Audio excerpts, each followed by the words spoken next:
Oh.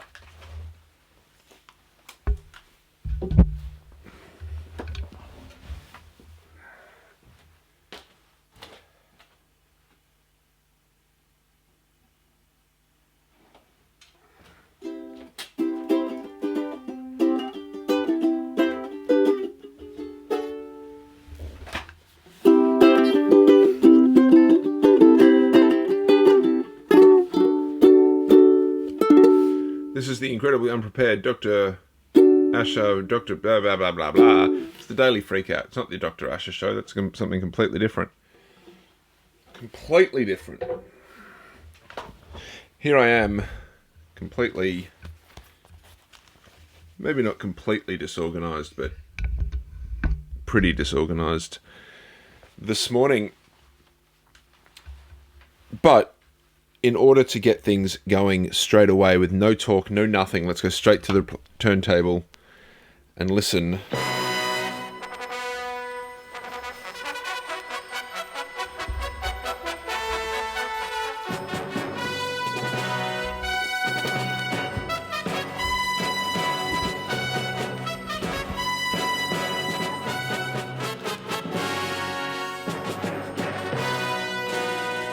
That's right, it's Brian May and the ABC Melbourne Show Band.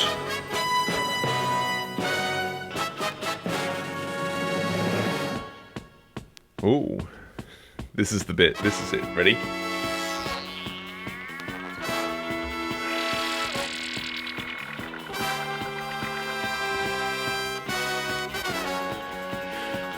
If you know Saturday Night Live at all, you know there's a Bill Murray sketch where he sings Star Wars, and this is Star Wars. It's fantastic. That is possibly the worst performance of the Star Wars theme. Just that first opening fanfare, in my opinion, that was absolutely shocking. And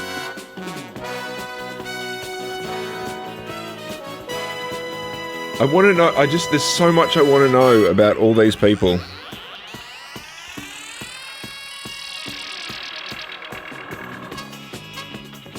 Who are they? Where are they now? All that kind of stuff.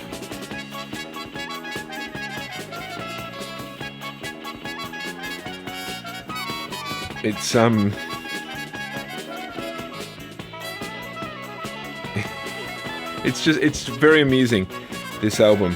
I know nothing about it. Yet again, on this record, on the physical cover and stuff, there's no date whatsoever.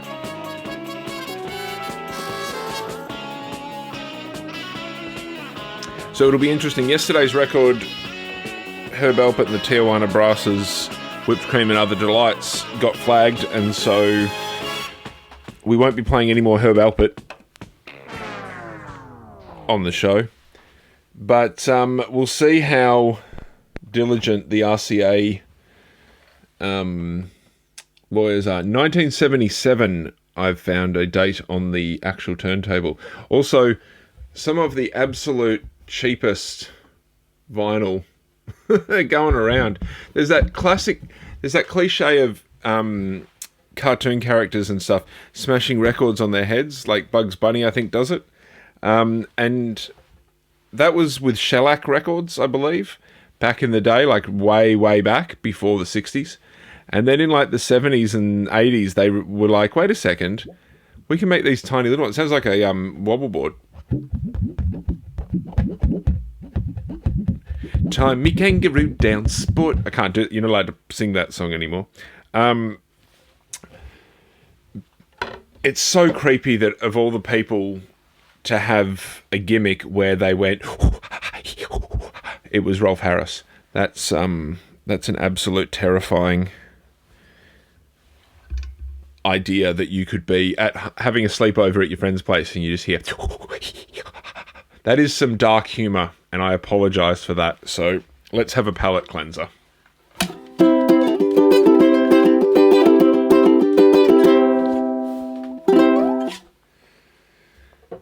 let's talk about shit. South Korea military says 350 waste balloons detected from North Korea overnight as tensions flare. Wowza. It appears... Now, I'm just going to base this on mostly the headline and this one image that we have here. That's the image we're talking about. It is a field, and it is one of those big weather balloon type balloons, very nondescript. Looks like a hot air balloon, but without the basket kind of situation. Just got a dog.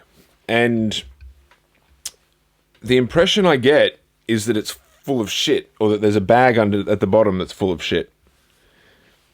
Because I didn't actually do any reading on this one. But what I want to talk about this is I love the idea that no matter how advanced we get as humanity, sending rockets into space, doing amazing technological advances, which we'll talk about later in the show, we still throw our shit at each other. Except now we use detailed balloons that fly over and drop it and all this other stuff. We are still animals and monkeys just throwing our shit at each other. And it doesn't matter whether you've got a massive business or a country or a hermit kingdom or whatever you've got, you're still just going to go, well, what can I do to make these people over there really dislike me because I really dislike them? I know, I'll throw my shit at them. Isn't that right, Doctor? You throw shit at people. So I don't presumed. Here we go. This is the other thing. Media and headlines and all that kind of stuff. You gotta read the article, and I didn't read the article. 350 North Korean balloons presumed to be carrying waste on Monday, reigniting a tit-for-tat exchange as tensions on the Korean peninsula continue to heighten. They continue to heighten. They've gotten worse, have they? The Korean War was so long ago now. Like, I think it's on almost 100 years. I feel like the Korean War was something like the 1930s. Something like that. Let me just see. Come on. This is why you need Jamie to look it up.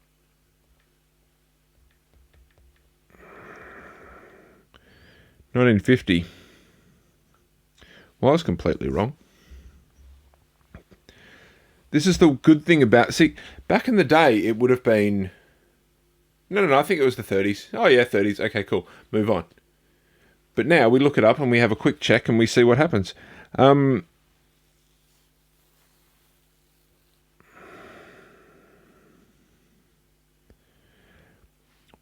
So on Wikipedia, it has little bits of... a little caveat at the start, and it says, for other conflicts and wars involving Korea, see list of Korean battles. Fair. For the conflict from 1945 to the present, see Korean conflict.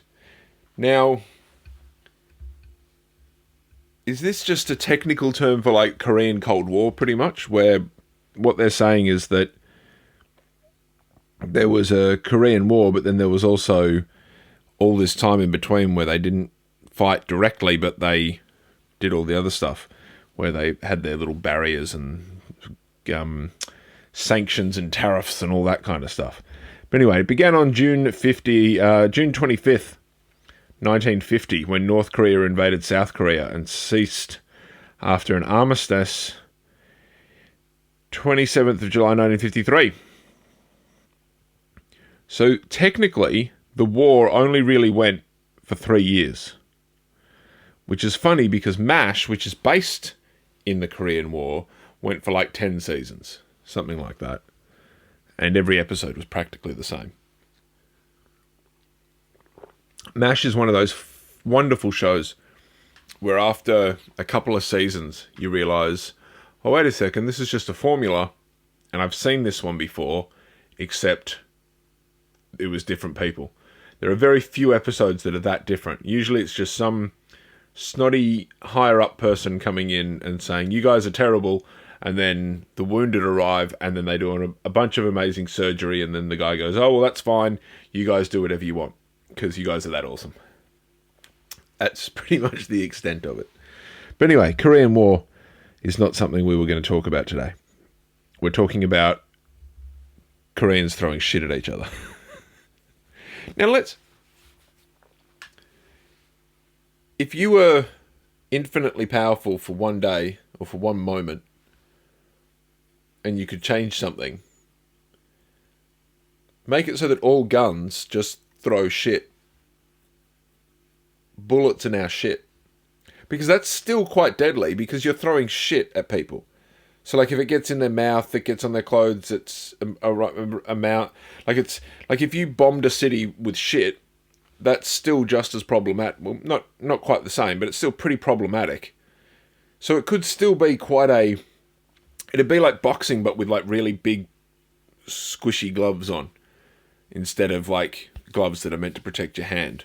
Because that's what boxing gloves are there for. They're not to protect your opponent from your punches, they're there to protect your hand. So imagine these big pillows instead that were genuinely making it so that no matter how hard you hit, you barely did anything. But if you kept doing it for a long time, you might get somewhere. That's what they should do in war. But it's shit. So you've got to keep your soldiers well fed so that they can keep shitting and keep throwing the shit. Catapults and trebulets or whatever they're called. Just shit everywhere. I don't know why I find that so funny. Just the idea of them throwing shit that much. Now I'm trying to find another good tune from Brian May and the ABC Melbourne Show Band. But I can't... Here we go. I was just talking the other day to a co-worker about attractive men, because whenever she has commented on the attractiveness of a man, I have pointed out that she and I will have... Not that I'm not attracted to men, but I don't close off the possibility because, well, that would be silly to just close off a possibility of... That's better. The possibility of closing off an avenue of potential enjoyment and companionship, etc., seems silly to me, so I don't close that off. But that said, though, I'm definitely straight. And so I was able to comfortably say to my co-worker, she and I will never fight over men because I don't find any of the men that she's commented on very attractive. And to be fair, there has been a couple of times where we've mentioned attractive ladies as well, just in discussions about things and about beauty standards and all that kind of stuff. Nothing derogatory. There's never been a, oh, she's ugly or anything like that, or he's ugly. It's always just been a, oh, look at that attractive person, that kind of thing. Or do you reckon they work out to look like that? You know what I mean? Guys come in, they've got big chests, big shoulders. There's a good chance they work out. Girls come in and they've got the leggings on with the big ass, probably working out. I doubt that I assume that where I live, there aren't too many people getting butt implants. I assume it's because they're doing squats and deadlifts. Anyway, this is a very long way to get to this song. I said, the one man that I've constantly found attractive over the years has been Hugh Jackman. And it's mostly because Hugh Jackman can go from Wolverine to The Boy From Oz, which I think, yeah, this is I Go to Rio by Peter Allen, The Boy From Oz, who is famously played by on Broadway, Hugh Jackman, who also plays Wolverine.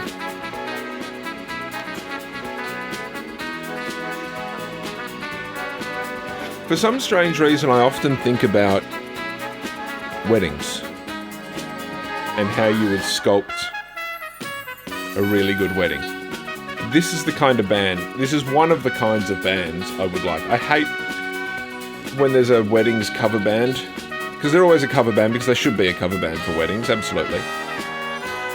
You don't want someone going up and going, hey, I wrote this yesterday. But I often will think, what kind of band would be good? And I would like a band that could play something like this.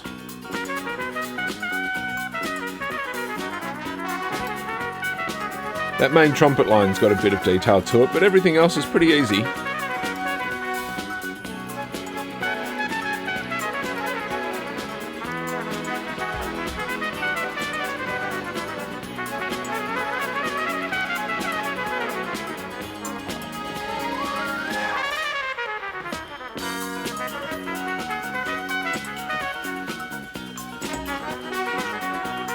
For anyone who's interested, I am drinking Revolution Roasters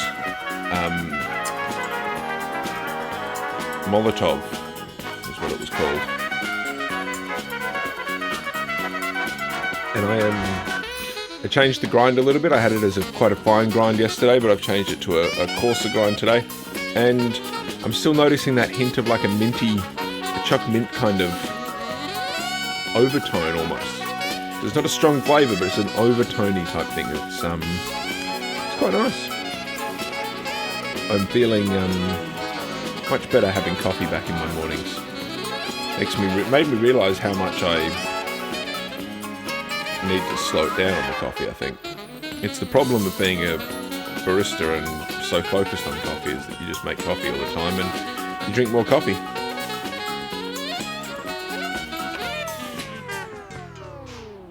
Again, fantastic record for people who are looking to do samples and sound collages and all those kind of things. The sounds that you could get on this would be amazing, I think. Anyway.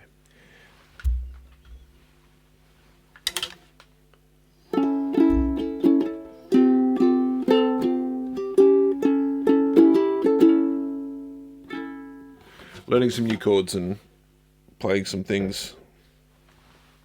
Japanese researchers have developed a novel technique to attach engineered skin tissue to humanoid robots. Skynet is coming. The robots are coming. Oh my God. The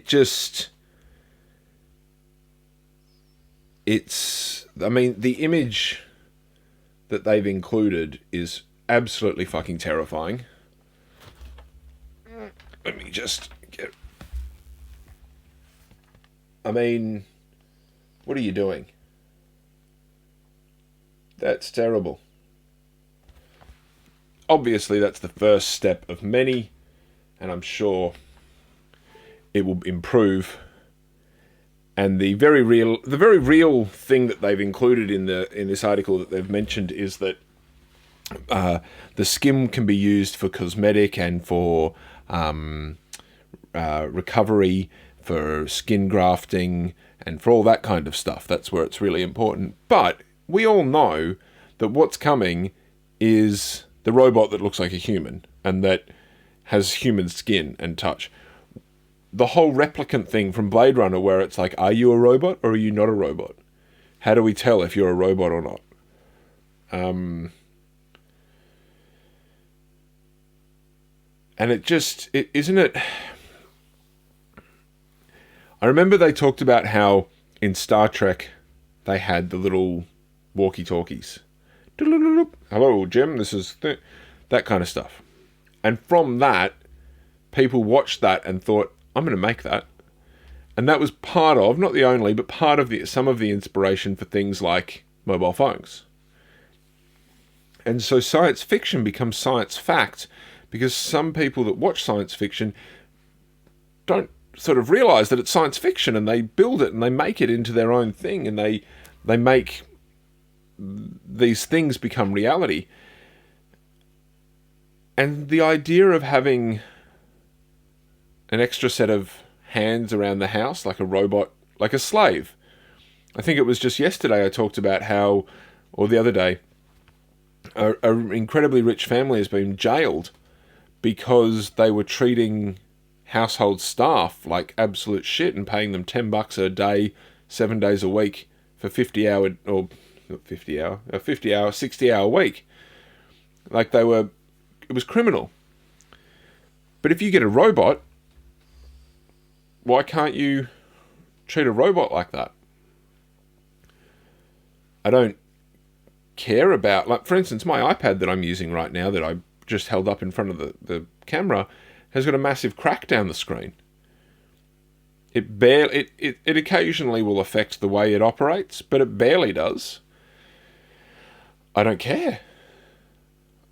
All I care about is if this thing's got enough power to run and do what I want it to do. And so having effectively another person around the house to do person stuff, sweep, clean, cook, all that kind of stuff, makes complete sense that you would want that. You would want Rosie from the Jetsons. But where does the negative side come in? And it's just absolutely creepy to think that they are literally making replicants. They're working on developing and making robots that will be so human-like that we may not be able to tell if they're human. And that, to me, is interesting. I don't know if it's necessarily worrying. It could be, but I don't know if it necessarily is. Could it be that at some point in the human existence, we've created enough robots that look like us and that are self-repairing, so we teach them to be able to analyze, oh, I have hurt myself, I need to go to the mechanics or the tech support and get fixed. We teach them to go to the doctor, and the doctor fixes them, and then they go away. At what point do they start fighting in line and doing all the same thing humans do? And then at what point do we not know how many robots are out there compared to humans? And do humans eventually die out without even realizing it, because everybody around us is a robot that looks so human-like that they're a human? And this is, I don't know where my brain got this from, but in the future, instead of going to the sperm bank and just jerking off into a cup, there'll be a robot for you to have sex with.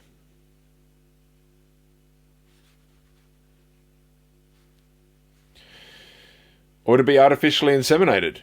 There'll be a robot to have sex with. Screw IVF, where you got to get in the stirrups and get a freaking turkey baster up you. Hey, we've got this guy that looks like Brad Pitt from the 20th century. Oh, have you got young Brad Pitt? Oh, yeah, no, we've got young Brad Pitt. Same thing, but the same thing for men as well. Oh, yeah, I'll have Pamela Anderson from Baywatch, thanks. Oh, have you got Pamela Anderson from Home Improvement? It'll be a very, very weird world that we live in the future. And your robots that are around the house, you'll be able to change them. You'll be able to, like, hey, go put on your pink wig today. You'll be able to dress them up. So your servant will be, oh, we've got people coming over, go put on your normal clothes. And the robot will go do it. And then the robot will still look the exact same young, beautiful self that it was when you die. And you'll pass on your robot to your kids. And then there'll be a new model of robot. But then eventually we're all going to be in the Matrix-style pods anyway. Because that's ultimately the much easier version, I think. But the question then comes in: can our minds survive without our bodies? Can we be just a mind? Can we get into the sensory deprivation tank and just spend all of our time in there? What are the limits for sensory deprivation type stuff? But then it would be VR, so it's that weird sort of combination. We need the alien or the robots from the Matrix need to tell us, I'm sure they've worked it out, the lifespan of the battery. Because they came in the Matrix, it talks about that, doesn't it? Where they realized that the mind needed something going on in order for it to properly function and properly do the things that it's meant to do. Very, very interesting and worrying stuff. But skin-like, human-like skin for humanoids. Japan creates new tissue binding tech for robots. Interestingengineering.com. Oh, pardon me. If you would like to read more of, I'm going to say Gijo Malayal. Gijo Malayal. Something like that. His article there, all about it. It's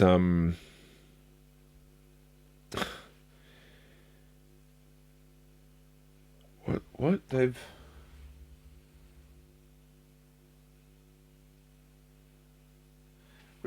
researchers utilized a special collagen gel for adhesion, which was challenging due to its natural viscosity. However, they overcame this using plasma treatment to coax the collagen into the fine perforations while securing it closely to the surface.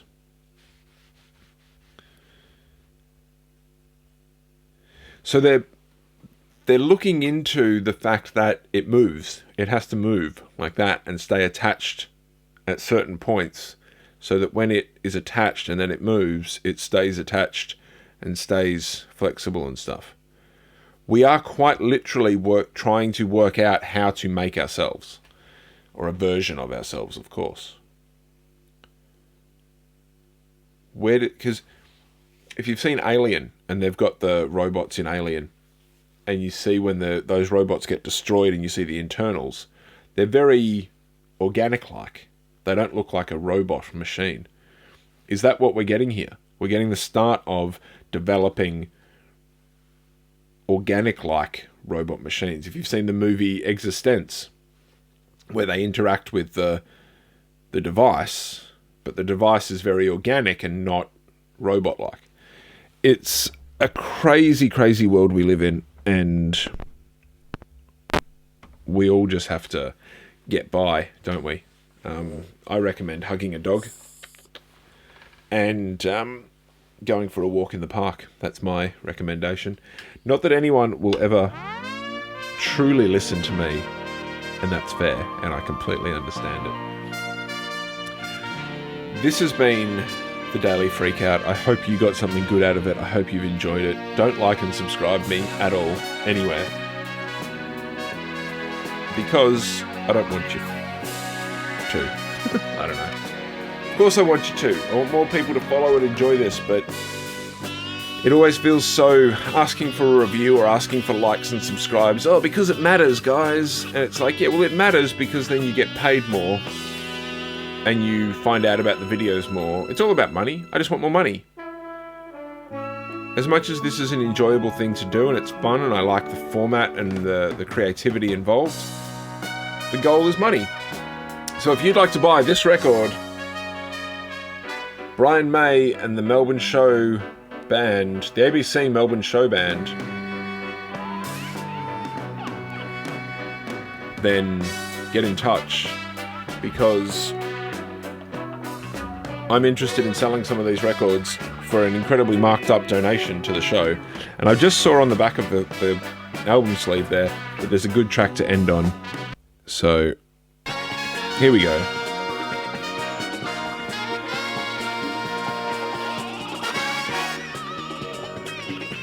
Oh yeah. Thank you very much for listening. Thank you very much for watching. Thank you very much for being involved. I'll see you tomorrow, and have a good day.